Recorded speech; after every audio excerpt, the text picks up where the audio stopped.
Hi ಹಾಲ್. ಇದು ನಾವು Monday night ಊರಿಗೆ ಹೊರಟಿದ್ವಿ. ಸೊ ಇಲ್ಲಿ ಬಂದ್ಬಿಟ್ಟು ನಾನು ಅಂದರೆ ಟ್ಯೂಸ್ಡೇ ಮಾರ್ನಿಂಗ್ ನಾವು ಒಂದು 1:30 ಹಂಗೆ ರೀಚ್ ಆದ್ವಿ ನಾವು ನಮ್ಮ ಸಿಟಿ ಬಂದ್ಬಿಟ್ಟು ಈರೋಡು. ಸೊ ರೀಚ್ ಆಗಿ ಅಲ್ಲಿಂದ ಮಕ್ಕಳನ್ನೆಲ್ಲ ಕರ್ಕೊಂಡು ನಾವು ಮನೆಗೆ ಹೋಗೋಣ ಅಂತೇಳ್ಬಿಟ್ಟು ಹೋಗ್ತಾ ಇದ್ದೀವಿ. ಸೊ ನೋಡಿ, ಈರೋಡು ರೈಲ್ವೆ ಸ್ಟೇಷನ್ ಇದು. ಸೊ ಎಷ್ಟು ನೀಟಾಗಿರುತ್ತೆ ಅಂತಂದರೆ, ಆ್ಯಕ್ಚುಲಿ ಈರೋಡ್ ಸಿಟಿನ ತಮಿಳ್ನಾಡಿನಲ್ಲೇ ನೀಟ್ ಸಿಟಿ ಅಂತ ಅಂದ್ಬಿಟ್ಟು ಕರೀತಾರೆ. ಅಂದರೆ ಕ್ಲೀನಾಗಿರೋವಂಥ ಸಿಟಿ ಅಂತ ಅಂದ್ಬಿಟ್ಟು ಕರೀತಾರೆ. ತುಂಬ ಕ್ಲೀನ್ಲಿನೆಸ್ ಅಷ್ಟೇ ತುಂಬ ಚೆನ್ನಾಗಿ ಮೇಂಟೈನ್ ಮಾಡ್ತಾರೆ ಅಲ್ಲಿ. ಸೊ ಹಾಗಾಗಿ ಬಸ್ ಸ್ಟ್ಯಾಂಡ್ ಇರ್ಬೋದು ಅಥವಾ ರೈಲ್ವೆ ಸ್ಟೇಷನ್ ಇರ್ಬೋದು, ಕೆಲವೊಂದು ರೋಡ್ ಸೈಡ್ ಆ ಥರ ಇರ್ಬೋದು. ಸೊ ನೀಟಾಗಿ ಮೇಂಟೈನ್ ಮಾಡ್ತಾರೆ. ಸೊ ಹಾಗಾಗಿ ಅದಕ್ಕೆ ಈ ರೋಡ್ಗೆ ನೀಟ್ ಸಿಟಿ ಅಥವಾ ಕ್ಲೀನ್ ಸಿಟಿ ಅಂತ ಅಂದ್ಬಿಟ್ಟು ಅದಕ್ಕೆ ಒಂದು ಹೆಸರು ಕೂಡ ಇದೆ. ಸೊ ನೋಡಿ, ಮಾರ್ನಿಂಗ್ ಒಂದು 1:30 2 o'clock ಆ ನಿಯರ್ ಟೈಮಲ್ಲಿ ನಾವು ಮನೆಗೆ ರೀಚ್ ಆಗ್ತಿದ್ದೀವಿ. ಸೊ ತುಂಬ ಕತ್ಲೆ ಇದೆ ಮನೇಲಿ. ಹಂಗೆ ಕೆಳಗಡೆ ಮನೆಯೆಲ್ಲ ಸ್ವಲ್ಪ ಎಲ್ಲ ಬಾಡಿಗೆಗೆ ಬಿಟ್ಬಿಟ್ಟಿದ್ದೀವಿ ನಾವು. ಸೊ ಹಾಗಾಗಿ ಕೆಳಗಡೆ ಯಾರೂ ಇಲ್ಲ, ಎಲ್ಲ ಊರಿಗೆ ಹೋಗಿದ್ರು ಅನಿಸುತ್ತೆ. ಸೊ ಹಾಗೆ ಮೇಲ್ಗಡೆ ಪೋರ್ಷನಲ್ಲಿ ನಾವಿರೋದು. ಸೊ ಮಾರ್ನಿಂಗ್ ಬಂದು ಎಲ್ಲ ಮತ್ತೆ ಮಲಗಿಬಿಟ್ವಿ ನಾವು. ಸ್ವಲ್ಪ ಹೊತ್ತು ರೆಸ್ಟ್ ತಗೊಳ್ಳೋಣ ಅಂತೇಳಿ ಮಲ್ಕೊಂಡು ಬೆಳಗ್ಗೆ ಮತ್ತೆ ಬ್ಲಾಗ್ನ ಸ್ಟಾರ್ಟ್ ಮಾಡ್ತಾಯಿದ್ದೀನಿ ನಾನು. ನಮ್ಮದೇನು ತುಂಬ ವಿಲೇಜ್ ಅಂತ ಏನಿಲ್ಲ, ಸಿಟಿಯಿಂದ ಒಂದು 5 ಕಿಲೋಮೀಟ್ರ್ ಇರ್ಬೋದು ಅಷ್ಟೇ. ಸೊ ನೇಚರ್ ನೋಡಿ, ಬೆಳಗ್ಗೆ ಮಾರ್ನಿಂಗ್ ಎಲ್ಲ ಬಂದ್ಬಿಟ್ಟು ಏರಿಯಾಗಳಲ್ಲಿ ಯಾವ ರೀತಿ ಇರುತ್ತೆ ಅಂತ ಅಂದ್ಬಿಟ್ಟು ನೋಡಲಿಕ್ಕೆ ಕೆಲವೊಂದು ಚೆನ್ನಾಗಿ ಕಾಣಿಸುತ್ತಲ್ಲ. ಸೊ ನಮ್ಮ ಕಡೆ ಎಲ್ಲ ನಾವು ಸಿಟಿ ಕಡೆ ಇದ್ಕೊಂಡು ಯಾವ ರೀತಿ ನೇಚರ್ನ ನಾವು ನೋಡಲಿಕ್ಕಾಗಲ್ಲ, ಮರ ಗಿಡಗಳನ್ನೆಲ್ಲ. ಸೊ ಹಾಗಾಗಿ ಊರ ಕಡೆ ಹೋದರೆ ಅಟ್ಲೀಸ್ಟು ನೇಚರೆಲ್ಲ ನೋಡ್ಬೋದು. ಸೊ ಹಾಗಾಗಿ ಚೆನ್ನಾಗಿರುತ್ತೆ. ಅದರಲ್ಲೂ ಮಾರ್ನಿಂಗ್ ಸೈಟ್ಸ್ಗಳಂತೂ ತುಂಬ ಚೆನ್ನಾಗಿರುತ್ತೆ. ಆ ಬೆಳದಿಂಗಳಲ್ಲಿ ಅಂದರೆ ಬೆಳಗ್ಗೆನೇ ಆ ಕಿರಣಗಳನ್ನ ಇಬ್ನಿಗಳಲ್ಲಿ ಬಿಡೋ ಟೈಮಲ್ಲಿ ನೇಚರ್ನ ಅನುಭವಿಸೋದೇ ಒಂದು ರೀತಿ ಚೆನ್ನಾಗಿರುತ್ತೆ ಅನಿಸುತ್ತೆ. ಸೊ ಆ ರೀತಿ ತುಂಬ ಚೆನ್ನಾಗಿರುತ್ತೆ. ಸೊ ಮಕ್ಕಳು ಕೂಡ ಬೆಳಗ್ಗೆನೇ ಬೇಗನೆ ಎದ್ಬಿಟ್ರು. ಯಾಕೆಂದರೆ ತುಂಬ ಸೆಕೆ ಅಂದರೆ ಸೆಕೆ, ನನಗಂತೂ ತಡ್ಕೊಳಕ್ಕಾಗಿಲ್ಲ ಅಲ್ಲಿ ಅಷ್ಟು ಡಿಗ್ರಿ. ಯಾಕೆಂದರೆ ನಮ್ಮ ಬೆಂಗಳೂರಲ್ಲೇ ಅಷ್ಟು ಡಿಗ್ರಿ ಸೆಂಟಿಮೀಟ್ರ್ ನಮಗೆ ಸೆಕೆ ಇರಬೇಕಾದ್ರೆ ಹಾಟ್, ಇನ್ನು ತಮಿಳ್ನಾಡಲ್ಲಿ ಹೇಳ್ಬೇಕಾ, ಅಲ್ಲಂತೂ ತುಂಬಾ ಇರುತ್ತೆ. ನನಗೆ ಹೋಗಿದ್ದು ರೂಮಲ್ಲಿ ಮಲ್ಕೊಳ್ಳಿಕ್ಕಾಗಲಿಲ್ಲ, ಅಷ್ಟು ತುಂಬಾ ನನಗೆ ತಡ್ಕೊಳಕ್ಕಾಗ್ದೇ ಹಾಗೂ ಒಂದು 3 ಗಂಟೆ 3:30 ಅಷ್ಟೊತ್ತಿಗೆ ಹೊರಗಡೆ ಬಂದುಬಿಟ್ರು. ಕಾರಿಡಾರಲ್ಲಿ ಮಲಗಿಬಿಟ್ಟೆ ನಾನು, ಆಗಲಿಲ್ಲ ನನ್ನ ಕೈಯಲ್ಲಿ ರೂಮಲ್ಲಿ ಮಲ್ಕೊಳ್ಳಿಕ್ಕೆ. ಸೊ ಹಾಗಾಗಿ ಅಷ್ಟು ವೆದರು ಹಾಟಾಗಿರುತ್ತೆ ಈ ಟೈಮಲ್ಲೆಲ್ಲ ಬಂದ್ಬಿಟ್ಟು ಅಲ್ಲಿ. ಇದು ಬಂದ್ಬಿಟ್ಟು ನಮ್ಮ ಮನೆ ದೇವ್ರ ಮನೆ. ಆ್ಯಕ್ಚುಲಿ ಈ ರೀತಿ ಪ್ಯಾಟ್ರನಲ್ಲಿ ನಾನು ಮಾಡಿಸ್ಕೊಂಡಿದ್ದೀನಿ. ನನಗೆ ಸ್ವಲ್ಪ ಮುರುಗಂದು ಸ್ವಲ್ಪ ಆರಾಧ್ಯ ಮಾಡೋದು ತುಂಬ ಜಾಸ್ತಿ ಅಲ್ಲ. ಸೊ ಹಾಗಾಗಿ ಮುರುಗನ ಫೋಟೋ ಇರಲೇಬೇಕು ನನಗೆ. ಸೊ ಹಾಗಾಗಿ ನಾನು ಸ್ವಲ್ಪ ನೀಟಾಗಿ ಈ ರೀತಿ ನನಗೆ ಈ ಥರನೇ ಬೇಕು ಅಂತೇಳಿ ನಾನು ದೇವ್ರ ಮನೆಗೆ ಮಾಡಿಸಿದ್ದೀನಿ. ಸೊ ಅದಾದಮೇಲೆ ಸ್ವಲ್ಪ ಹೊರಗಡೆ ಸ್ವಲ್ಪ ಕೆಲಸ ಇತ್ತು. ಏಕೆಂದರೆ ಫೆಸ್ಟಿವಲ್ಲು ಬಂದ್ಬಿಟ್ಟು ಮಧ್ಯಾಹ್ನ ಸಂಜೆ ಮೇಲೆ ಸ್ವಲ್ಪ ತೀರ್ಥ ತರೋಕ್ಕೆಲ್ಲ ಹೋಗ್ತಾರೆ. ಸೊ ಹಾಗಾಗಿ ನಾನು ಅಷ್ಟರೊಳಗಡೆ ಸ್ವಲ್ಪ ನಾವು ಬಂದಿರೋ ಕೆಲಸಗಳ್ನ ಮುಗಿಸ್ಕೋಬೇಕಿತ್ತು. ಹಾಗಾಗಿ ಸೊ ನಮ್ಮ ಮನೆಯವ್ರಿಗೂ ಸ್ವಲ್ಪ ಬ್ಯಾಂಕಲ್ಲಿ ಸ್ವಲ್ಪ ಎಲ್ಲ ಕೆಲಸ ಇತ್ತು. ಅವರು ಮಾರ್ನಿಂಗ್ ನಾವೆಲ್ಲ ಟಿಫನ್ ಎಲ್ಲ ಮುಗಿಸ್ಕೊಂಡು ಸ್ವಲ್ಪ ಕೆಲಸ ಮುಗಿಸ್ಕೊಬಿಡೋಣ ಅಂತೇಳಿ ಹೊರಗಡೆ ಬಂದಿದ್ದೀವಿ. ಸೊ ಹಾಗೆಯೇ ಸ್ವಲ್ಪ ನನಗೆ ಸ್ವಲ್ಪ ಬಟ್ಟೆ ಪರ್ಚೇಸ್ ಮಾಡಬೇಕಿತ್ತು, ಸ್ವಲ್ಪ ಏನು ತೊಗೋಬೇಕಿತ್ತು. ಸೊ ಹಾಗಾಗಿ ಹೊರಗಡೆ ನಾನು ರೆಗ್ಯುಲರಾಗಿ ತೊಗೊಳ್ಳೋವಂಥ ಶಾಪ್ಗೆ ಬಂದಿದ್ವಿ ನಾವು. ಸೊ ಆ ಶಾಪಲ್ಲಿ ಬಂದ್ಬಿಟ್ಟು ಕಲೆಕ್ಷನ್ಸು ಚೆನ್ನಾಗಿರುತ್ತೆ, ಮತ್ತು ನಮಗೆ ವರ್ತಾಗಿ ಕ್ವಾಲಿಟಿನೂ ಚೆನ್ನಾಗಿರುತ್ತೆ. ಆ ರೇಂಜ್ ಕೂಡ ನಮಗೆ ತಕ್ಕಂಗಿರುತ್ತೆ. ಲೋ ಬಜೆಟ್ ಬಜೆಟ್ನಲ್ಲೂ ಕೂಡ ತುಂಬ ಚೆನ್ನಾಗಿ ಕ್ವಾಲಿಟಿನೂ ಕೂಡ ಇಟ್ಟಿರ್ತಾರೆ. ಸೊ ಹಾಗಾಗಿ ನಾನು ಆ ಒಂದು ಡೈಲಿ ಯೂಸಸ್ಗೆಲ್ಲ ಬಂದ್ಬಿಟ್ಟು ಚೆನ್ನಾಗಿರುತ್ತೆ. ಸೊ ಹಾಗಾಗಿ ಆ ಶಾಪ್ನ ನಾನು ಪ್ರಿಫರಬಲ್ ಮಾಡ್ತೀನಿ. ಅದಾದಮೇಲೆ ತುಂಬ ಸೆಕೆ ಇತ್ತು, ಹಾಗಾಗಿ ಅಲ್ಲಿಂದ ಸ್ವಲ್ಪ ಅಲ್ಲೆಲ್ಲ ಬಂದ್ಬಿಟ್ಟು ಸ್ವಲ್ಪ ಮೊಸರೆಲ್ಲ ಅಲ್ಲಲ್ಲೇ ಮಾಡಿ ಫ್ರೀಯಾಗಿ ಕೊಡ್ತಾಯಿದ್ದಾರೆ ಅಷ್ಟೇ. ಏಕೆಂದರೆ ಜನಗಳಿಗೆ ಸೆಕೆ ತಡ್ಕೊಳಕ್ಕಾಗಲ್ಲ ಅಂತೇಳಿ ಅದನ್ನು ಕೊಡ್ತಾಯಿದ್ದಾರೆ ಅಷ್ಟೇ. ಅದನ್ನು ಕುಡಿದ್ಬಿಟ್ಟು ಸ್ವಲ್ಪ ಹಂಗೆ ಸ್ವಲ್ಪ ನಾವು ಸ್ವಲ್ಪ ಜ್ಯುವೆಲರಿ ಶಾಪ್ಗೆ ಹೋಗ್ಬಿಟ್ಟು ಅಲ್ಲಿನೋ ಬೆಳ್ಳಿದು ಸ್ವಲ್ಪ ಪರ್ಚೇಸ್ ಮಾಡಬೇಕಿತ್ತು ಪಾಪುಗೆ. ಹಂಗೆ ಅವಳಿಗೆ ಓಲೆ ತೊಗೊಂಡು ಅಲ್ಲಿಂದ ಬಂದು ಮತ್ತೆ ಒಂದು ಸ್ವಲ್ಪ ಮನೆಗೆ ಸ್ವಲ್ಪ ವಾಟರ್ ಫಿಲ್ಟ್ರ್ ಹಾಕ್ಸೋಣ ಅಂತಂದ್ಬಿಟ್ಟು ವಾಟರ್ ಫಿಲ್ಟ್ರ್ ನೋಡ್ತಾ ಇದ್ವಿ. ಆ್ಯಕ್ಚುಲಿ ಬಂದ್ಬಿಟ್ಟು ನಾವು ಇನ್ನೂ ಏನು ಪರ್ಚೇಸ್ ಮಾಡೋಕ್ಕೆ ಹೋಗಿಲ್ಲ ಯಾವ ಐಟಮ್ಗಳ್ನೂ ಕೂಡ.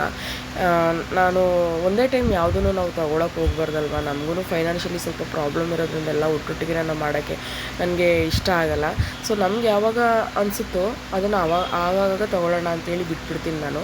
ಸೊ ಹಾಗಾಗಿ ವಾಟರ್ ಫಿಲ್ಟ್ರನ್ನು ಕೂಡ ಹೋಗಿ ನೋಡ್ಕೊಬಂದು ಚಾಯ್ಸ್ ಮಾಡಿ ಹೇಳ್ಬಿಟ್ಟು ಅವ್ರಿಗೆ ಬಂದಿದ್ವಿ. ಸೊ ಅದಾದಮೇಲೆ ಮನೆಗೆ ಬಂದ ತಕ್ಷಣ ನಾನು ಬರ್ತಾನೆ ಜ್ಯೂಸ್ ತೊಗೊಬಂದಿದ್ದೆ. ಆದರೆ ಅವ್ರು ಐಸ್ ಕ್ರೀಮ್ ತರೋಕೆ ಕೇಳಿದರು ಮಕ್ಕಳು, ಆದರೆ ನಾವು ತೊಗೊಂಡು ಬರಲಿಲ್ಲ ಮರ್ತುಬಿಟ್ಟು.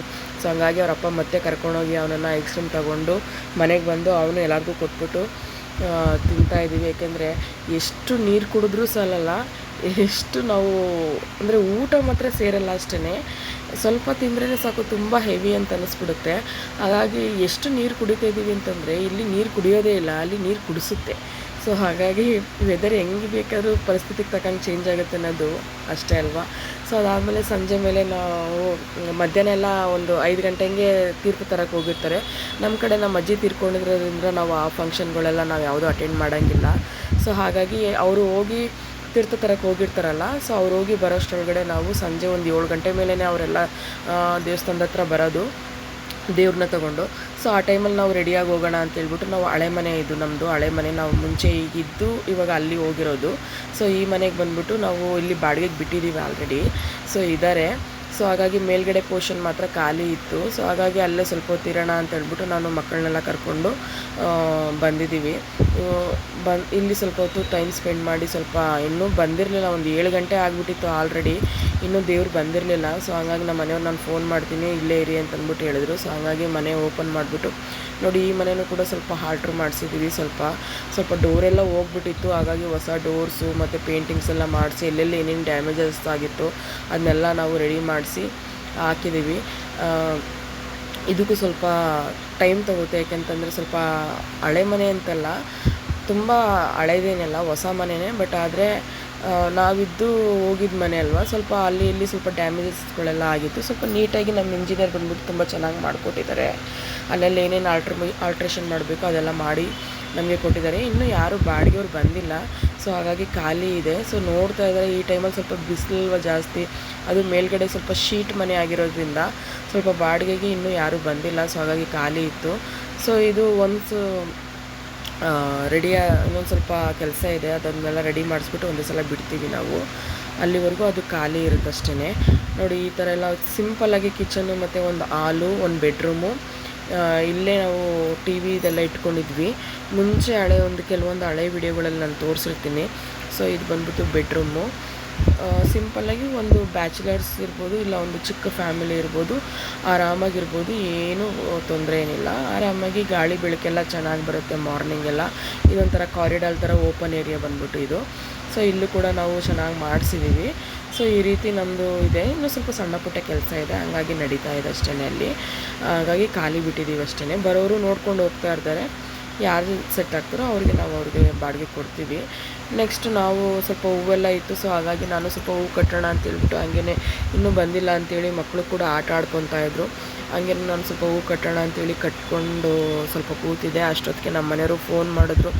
ಸೊ ಹಾಗಾಗಿ ನಾವು ಹೋಗೋಣ ಅಂತೇಳ್ಬಿಟ್ಟು ರೆಡಿ ಆಗ್ತಿದ್ದೆ. ಹಂಗೆ ಮಕ್ಕಳು ಕೂಡ ಸ್ವಲ್ಪ ಹೊರಗಡೆ ಆಟ ಆಡ್ತಿದ್ರು. ಸ್ವಲ್ಪ ಭಯನೇ, ಯಾಕೆಂದರೆ ಕಾರಿಡಾರೆಲ್ಲ ಓಪನ್ ಏರಿಯಾ ಇರೋದ್ರಿಂದ ಇವರು ಒಳಗಡೆ ಬನ್ನಿ ಅಂತಂದರೆ ಸೆಕೆ ಅಂತೇಳಿ ಹೊರಗಡೆ ಬರ್ತಾನೇ ಇಲ್ಲ.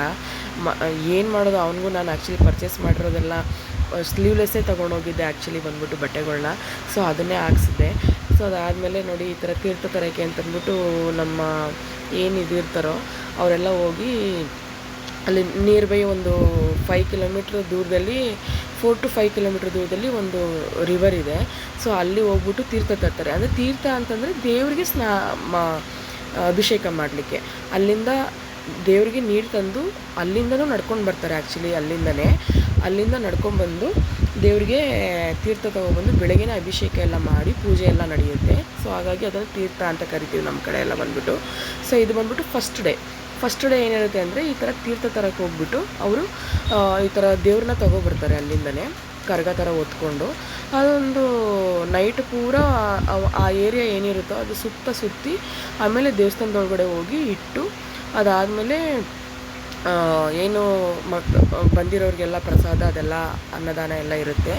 ಸೊ ಆ ರೀತಿ ಇರುತ್ತೆ. ಕೆಲವರು ಇದರಲ್ಲೂ ಕೂಡ ಡ್ಯಾನ್ಸ್ ಎಲ್ಲ ಮಾಡ್ತಾಯಿರ್ತಾರೆ. ಸೊ ದೇವ್ರು ಬರೋರು ಕೂಡ ಕೆಲವ್ರಿಗೆ ದೇವ್ರು ಬಂದಿರುತ್ತೆ, ಕೆಲವರು ಅಲ್ಲೇ ಸ್ವಾಮಿ ಬಂದಿರೋರೆಲ್ಲ ಆಡ್ತಾಯಿರ್ತಾರೆ. ಕೆಲವರು ಹುಡುಗರುಗಳೆಲ್ಲ ಗೊತ್ತಲ್ವ, ಟಮಟೆ ಸದ್ದ ಅಂತಂದರೆ ಯಾರಿಗಿಷ್ಟ ಆಗಲ್ಲ ಹೇಳಿ, ಎಲ್ಲರೂ ಕೂಡ ಆಡ್ತಾಯಿರ್ತಾರೆ. ಸೊ ನಾನು ಇವರಿಬ್ಬರನ್ನ ತುಂಬ ಕಂಟ್ರೋಲ್ ಮಾಡೋಕ್ಕೆ ನೋಡಿದೆ. ಮತ್ತು ಎಷ್ಟಾಗುತ್ತೋ ಅಷ್ಟು ಕಂಟ್ರೋಲ್ ಮಾಡ್ತಿದ್ದೆ. ಅವನಂತೂ ಅವ್ರ ಅಪ್ಪ ಎಲ್ಲಿ ಅಂತ ಕೇಳ್ತಾನೇ ಇದ್ದ. ಸೊ ಹಾಗಾಗಿ ಅವ್ರ ಅಪ್ಪ ಬಂದು ಅವ್ರನ್ನ ಕರ್ಕೊಂಡೋದ್ರು. ಸೊ ಅವಳಂತೂ ಮಲಗಿಬಿಟ್ಲು ಸ್ವಲ್ಪ ಹೊತ್ತು ಆದಮೇಲೆ. ಸೊ ಹಾಗಾಗಿ ಹಂಗೇ ಮಲಗಿಸಿ ಅವಳನ್ನು ಹಂಗೆ ನಾವು ಸ್ವಲ್ಪ ಹಂಗೆ ರೋಡಲ್ಲೇ ನಿಂತ್ಕೊಂಡು ನೋಡ್ತಾ ಇದ್ವಿ. ಯಾಕೆಂದರೆ ಅದು ರೋಡಿಂದ ಬರಬೇಕಲ್ಲ, ಯಾಕೆಂದರೆ 4-5 ಕಿಲೋಮೀಟ್ರಿಂದ ಬರ್ತಾ ಇದೆ ಅದು ದೇವರು. ಸೊ ಹಾಗಾಗಿ ರೋಡೆಲ್ಲ ಬ್ಲಾಕ್ ಆಗಿರುತ್ತೆ. ಸೊ ಇದು ಕರೂರು ಮೇನ್ ರೋಡು, ನಮ್ದು ಇರೋದು ಬಂದ್ಬಿಟ್ಟು ಈ ರೋಡು. ಇದು ಕರೂರು ಮೇನ್ ರೋಡು. ಯಾಕೆಂದರೆ ತುಂಬಾ ಟ್ರಾವೆಲಿಂಗ್ ಜಾಸ್ತಿ ಅಲ್ಲ. ಸೊ ಕರೂರು ಅಂತಂದ್ರೇ ತುಂಬ ಲಾಂಗ್ ಡ್ರೈವ್ ಅಲ್ವಾ ಅದು, ಮೇನ್ ಸಿಟಿ ಬಂದ್ಬಿಟ್ಟು. ಸೊ ಹಾಗಾಗಿ ಪಳನಿ ಅಲ್ಲಿಗೆಲ್ಲ ಹೋಗೋ ರೋಡು ಇದು ಬಂದ್ಬಿಟ್ಟು.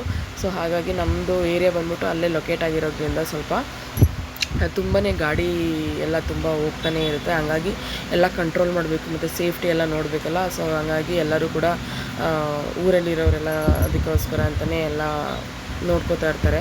ಸೊ ಹಂಗಾಗಿ ಅಲ್ಲಲ್ಲೇ ಮಧ್ಯ ಪಟಾಕಿಗಳೆಲ್ಲ ಹೊಡ್ಕೊಂಡು, ಸೊ ಎಲ್ಲ ಊರುಗಳಲ್ಲೂ ಅವ್ರದ್ದೇ ಆದಂಥ ಊರುಗಳಲ್ಲಿ ಹಬ್ಬ ಅಂತಂದರೆ ಎಲ್ಲರಿಗೂ ಅದು ಚಿಕ್ಕದಾಗಿರಲಿ ದೊಡ್ಡದಾಗಿರಲಿ ಯಾವುದೇ ಆದ್ರೂ ಕೂಡ ಅವ್ರವ್ರ ಫೆಸ್ಟಿವಲ್ ಅಂತಂದರೆ ಅವ್ರಿಗೆಲ್ಲರಿಗೂ ಸಂತೋಷನೇ ಅಲ್ವಾ.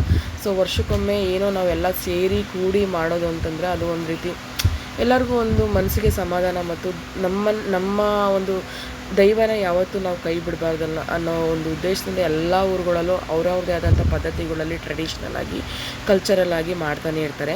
ಸೊ ಹಾಗಾಗಿ ಇದು ಕೂಡ ನಮ್ಮದು ಒಂದು ಸಿಂಪಲ್ ದೇವಸ್ಥಾನ ಅಷ್ಟೇ. ತುಂಬ ಅಂತ ಕುಟುಂಬ ಅಂತ ದೊಡ್ಡ ಕುಟುಂಬಗಳು ಅಂತಿಲ್ಲ, ಒಂದು ಇಷ್ಟು ಕುಟುಂಬಗಳು ಅಂತ ಇರ್ತವಲ್ಲ. ಸೊ ಹಾಗಾಗಿ ಅಷ್ಟು ಜನ ಸೇರಿ ನಾವು ಮಾಡ್ತೀವಿ ನಾವು ದೇವ್ರ ಸೇವೆನ. ಸೊ ಹಾಗಾಗಿ ಅಲ್ಲಲ್ಲಿ ನಿಲ್ಲಿಸಿ ಅಂದರೆ ವರ್ಷವೂ ಈ ಥರ ದೇವ್ರನ್ನ ಹೊರೋರು ಬೇರೆ ಬೇರೆಯೇ ಇರ್ತಾರೆ. ಸೊ ಹಾಗಾಗಿ ಅವ್ರಿಗೆಲ್ಲ ಅವರವರ ಮನೆ ಹತ್ರ ಬಂದಮೇಲೆ ನೀರು ಹಾಕಿ ಪಾದಕ್ಕೆ ನಮಸ್ಕಾರ ಮಾಡಿ ಅದೆಲ್ಲ ಮಾಡ್ಕೊಳ್ಳೋದು ಸಾಮಾನ್ಯವಾಗಿ ಇದ್ದೇ ಇರುತ್ತೆ. ಮತ್ತು ಪೂಜೆ ಮಾಡೋದು, ಮತ್ತು ಸೆಂಟ್ರಲ್ಲಿ ಏನಾದರೂ ದಾಹ ಆದರೆ ಅಲ್ಲೇ ಅವ್ರವ್ರಿಗೆ ಮೊಸರು ಇಲ್ಲ ಅಂತಂದರೆ ಮಜ್ಜಿಗೆ ಆ ಥರ ಎಲ್ಲ ಕೊಡೋದು. ಯಾಕೆಂದರೆ ನೈಟ್ ಆದ್ರೂ ಆ ಕಾವು ಇದ್ದೇ ಇರುತ್ತೆ. ಈಟ್ ಅನ್ನೋದು ಕಡಿಮೆನೇ ಆಗಲ್ಲ. ಅಂದರೆ ಫುಲ್ಲು ಒಂದು 24 ಅವರ್ಸು ಅದು ಕಂಟಿನ್ಯೂಷನ್ ಹಂಗೆ ಇರುತ್ತೆ. ಸೊ ಹಾಗಾಗಿ ಅದು ಇರೋದೇ ಇಲ್ಲ. ಸೊ ಹಾಗಾಗಿ ಅಲ್ಲಲ್ಲೇ ಪಾಪ ಎಲ್ಲರಿಗೂ ಕೂಡ ನೀರು ಹಾಕ್ತಾನೆ ಇರ್ತಾರೆ. ಯಾಕೆಂದರೆ ಕಾಲು ಅಷ್ಟು ಬರ್ನಿಂಗ್ ಆಗಿಬಿಡುತ್ತೆ ಸಿಕ್ಕಾಬಿಟ್ಟೆ. ಯಾಕೆಂದರೆ ನಡ್ಕೊಂಡು ಬರೋದು ಅಷ್ಟು ಬರೀ ಕಾಲಲ್ಲಿ ನಡ್ಕೊಬರ್ಬೇಕಲ್ಲ ಎಲ್ಲರೂ, ಅಷ್ಟು ಸುಲಭ ಅಲ್ಲ ನಡ್ಕೊಬರೋದು ಅಲ್ಲಿ ಬಂದ್ಬಿಟ್ಟು ಅಷ್ಟು ಹೀಟ್ನೆಸ್ಗೆ. ಯಾಕೆಂದರೆ ನಾನು ಸುಮಾರು ಸಲ ಓದ್ತಿದ್ದೀನಿ, ಈ ಸಲ ಅಷ್ಟೇ ನಮಗೆ ಹೋಗ್ಲಿಕ್ಕೆ ಇದಿಲ್ಲ ನನಗೆ. ಅಂದರೆ 1 ವರ್ಷ ತುಂಬವರೆಗೂ ನಾವು ಹೋಗಂಗಿಲ್ಲ ಪೂಜೆಗಳಿಗೆಲ್ಲ. ಅಂದರೆ ಹೋಗಿ ನಾವು ನೋಡ್ಬೋದು, ದೇವಸ್ಥಾನಕ್ಕೆಲ್ಲ ಹೋಗ್ಬೋದು. ಅಂದ್ರೆ ಈ ಥರ ಎಲ್ಲ ತೀರ್ಥ ತರೋಕ್ಕೆ ಆಗಲಿ ಪೊಂಗಲ್ ಇಡೋದಾಗಲಿ ಅದೆಲ್ಲ ಮಾಡೋಂಗಿಲ್ಲ ಅಂತ ನಮ್ಗೆ ಹೇಳಿದರು. ಸೊ ಹಾಗಾಗಿ ನಾವು ಅದನ್ನೆಲ್ಲ ಮಾಡಿಲ್ಲ ಅಷ್ಟೇ. ನಮ್ಮ ಕುಟುಂಬದವ್ರು ಮಾತ್ರ ನಾವು ಮಾಡಿಲ್ಲ ಅಷ್ಟೇ. ಇದೆಲ್ಲ ನಮ್ಮ ಕುಟುಂಬದವರೇನೆ ಎಲ್ಲರೂ ಕೂಡ. ಅಂದರೆ ಆ ಒಂದು ಇದಕ್ಕೆ ಮಾತ್ರ ನಾವು ಮಾಡೋಂಗಿಲ್ಲ ಅಂತ ಹೇಳಿದ್ರು ಅಷ್ಟೇ. ಸೊ ನೋಡಿ, ಇದು ಇವಾಗ ಎಲ್ಲ ಮುಗಿಸ್ಕೊಂಡು ಒಂದು ನಿಯರ್ಲಿ ಒಂದು 9 o'clock ಆಗೋಯಿತು. 9 o'clock ಮೇಲೇ ಆಗಿತ್ತು ದೇವಸ್ಥಾನದ ಒಳಗಡೆ ಬರೋಷ್ಟೊತ್ತಿಗೆ. ಸೊ ಎಲ್ಲರೂ ಕೂಡ ಈ ಥರ ತೀರ್ಥ ಎಲ್ಲ ತೊಗೊಬಂದಿರ್ತಾರಲ್ಲ ಬಿಂದಿಗೆಗಳಲ್ಲಿ, ನೋಡಿ ಎಷ್ಟು ಕಿಲೋಮೀಟ್ರ್ ಗಟ್ಟಲೆ ಅದನ್ನು ಇಟ್ಕೊಂಬರ್ತಾರೆ ಅಂತಂದರೆ ಅದು ಏನು ಅನಿಸಲ್ಲ ಆ್ಯಕ್ಚುಲಿ. ಒತ್ತದ ಮೇಲೆ ಏನೋ ಒಂದು ಅರ್ಕೆ ಎತ್ಕೊಂಡು ಒತ್ತಿರ್ತಾರೆ, ಇಲ್ಲ ಏನೋ ಒಂದು ಅವ್ರ ಮನಸ್ಸಲ್ಲಿ ಅಂದ್ಕೊಂಡು ಮಾಡ್ತಾ ಇರ್ತಾರಲ್ವ. ಸೊ ಚೆನ್ನಾಗಿರುತ್ತೆ, ಆ ಥರ ಎಲ್ಲ ಏನಿಲ್ಲ. ಸೊ ಈ ರೀತಿ ತೊಗೊಬಂದು ದೇವಸ್ಥಾನದ ಒಳಗಡೆ ಇಟ್ಬಿಟ್ಟು ಅದನ್ನು, ಸೊ ಅದನ್ನೇನು ಮಾಡ್ತಾರೆ, ನಾಳೆ ಬೆಳಗ್ಗೆ ಅದನ್ನು ದೇವರಿಗೆ ಅಭಿಷೇಕ ಮಾಡಿಬಿಟ್ಟು ಅದನ್ನು ನೀರೆಲ್ಲ ಅಭಿಷೇಕ ಮಾಡಿ ಮತ್ತು ಅಲಂಕಾರ ಮಾಡಿ ಪೂಜೆ ಮಾಡ್ತಾರೆ. ಇದೇ ನೋಡಿ ಕಾಮಾಕ್ಷಿ ಅಮ್ಮ. ಆ್ಯಕ್ಚುಲಿ ಬಂದ್ಬಿಟ್ಟು ನಮ್ಮ ಇದರಲ್ಲಿರೋದು ಕಾಮಾಕ್ಷಿ ಅಮ್ಮ ಮತ್ತು ಮುರುಗನ ಶಿಲೆ, ಕಾಮಾಕ್ಷಿ ಮತ್ತು ಗಣೇಶ, ಈ 3 ಶಿಲೆನ ದೇವಸ್ಥಾನದ ಒಳಗಡೆ ಇಟ್ಟಿದ್ದಾರೆ. ಇದನ್ನೇ ಅವರು ನಮ್ಮ ಒಂದು ಏನು ಬಳಗ ಅಂತಿದ್ದೀವಿ ಅವರು ಆರಾಧನೆ ಮಾಡ್ತಾರೆ. ಮುರುಘ ಅಂದರೆ ಕಾಮನಾಗಿ ತಮಿಳ್ನಾಡಲ್ಲಿ ಕಾಮನ್ ಅಲ್ವಾ, ಎಲ್ಲರಿಗೂ ಆರಾಧ್ಯ ದೈವ ಮುರುಘ. ಸೊ ಹಂಗಾಗಿ ಮತ್ತು ಅಮ್ಮನ್, ಯಾವುದೇ ಅಮ್ಮನಾಗಿರ್ಬೋದು, ಅಂಗಳ ಪರಮೇಶ್ವರಿ. ಆ್ಯಕ್ಚುಲಿ ಮನೆ ದೇವ್ರು ಬಂದ್ಬಿಟ್ಟು ನಮಗೆಲ್ಲ ಅಂಗಳ ಪರಮೇಶ್ವರಿ. ಇಲ್ಲಿ ಕಾಮಾಕ್ಷಿ ಅಮ್ಮನ್ ಅಂತಂದ್ಬಿಟ್ಟು ಹೆಸರು ಕೊಟ್ಟಿದ್ದಾರೆ ಅಷ್ಟೇ. ಸೊ ಎಲ್ಲ ದೇವ್ರುಗಳು ಒಂದೇ ಅಲ್ಲ, ಅಮ್ಮನ ಹೆಸರು ಎಲ್ಲ ವಿಧವಾಗಿದ್ರೂ ಕೂಡ ಅಮ್ಮನ ಹೆಸರು ಒಂದೇ ಅಲ್ಲ. ಸೊ ಹಾಗಾಗಿ ಇದು ಅಮ್ಮ. ನಾಳೆ ಬೆಳಗ್ಗೆ ಇದಕ್ಕೆಲ್ಲ ಬಂದ್ಬಿಟ್ಟು ಅಭಿಷೇಕ ಮಾಡಿ ಚೆನ್ನಾಗಿ ಅಲಂಕಾರ ಮಾಡಿರ್ತಾರೆ. ಸೊ ನೋಡಿ, ಈ ಥರ ಇದೆ ನಮ್ಮ ಚಿಕ್ಕದೇ ಟೆಂಪಲ್ಲು, ಆದ್ರೂ ಚೆನ್ನಾಗಿ ಲೊಕೇಟ್ ಮಾಡಿ ಹೊಸದಾಗಿ ಇನಾಗ್ರೇಟ್ ಮಾಡಿ ಕಟ್ಸಿರೋವಂಥದ್ದು. ಹೋದ ವರ್ಷ ಎಲ್ಲ ಕುಂಭಾಭಿಷೇಕ ಮಾಡಿ ತುಂಬ ಚೆನ್ನಾಗಿ ಗ್ರ್ಯಾಂಡಾಗಿ ಮಾಡಿದರು. ಸೊ ಈ ಒಂದು ವಿಶೇಷ ಬಂದ್ಬಿಟ್ಟು 3 days ಇರುತ್ತೆ. ಸೊ ಹಾಗಾಗಿ ಇದು ಫಸ್ಟ್ ಡೇ ಅಷ್ಟೇ ಬ್ಲಾಗ್ ನಾನು ಇದೆಲ್ಲ ಏನಿರುತ್ತೆ ಅಂತ ತೋರಿಸ್ಕೊಡಿ. ಲಾಸ್ಟ್ಗೆ ಊಟ ಎಲ್ಲ ಮಾಡಿಕೊಂಡು ನಾವು ಬಂದಿದ್ದಾಯಿತು. ಓಕೆ ಫ್ರೆಂಡ್ಸ್, ಇವತ್ತಿನ ಬ್ಲಾಗ್ ಇಷ್ಟೇ. ನೆಕ್ಸ್ಟ್ ಕಂಟಿನ್ಯೂಷನ್ ಬ್ಲಾಗ್ ಮುಂದೆ ಬರುತ್ತೆ. ಎಲ್ಲರಿಗೂ ನೆಕ್ಸ್ಟ್ ವಿಡಿಯೋದಲ್ಲಿ ಸಿಗ್ತೀನಿ. ಅಲ್ಲಿವರೆಗೂ ಬಾಯ್.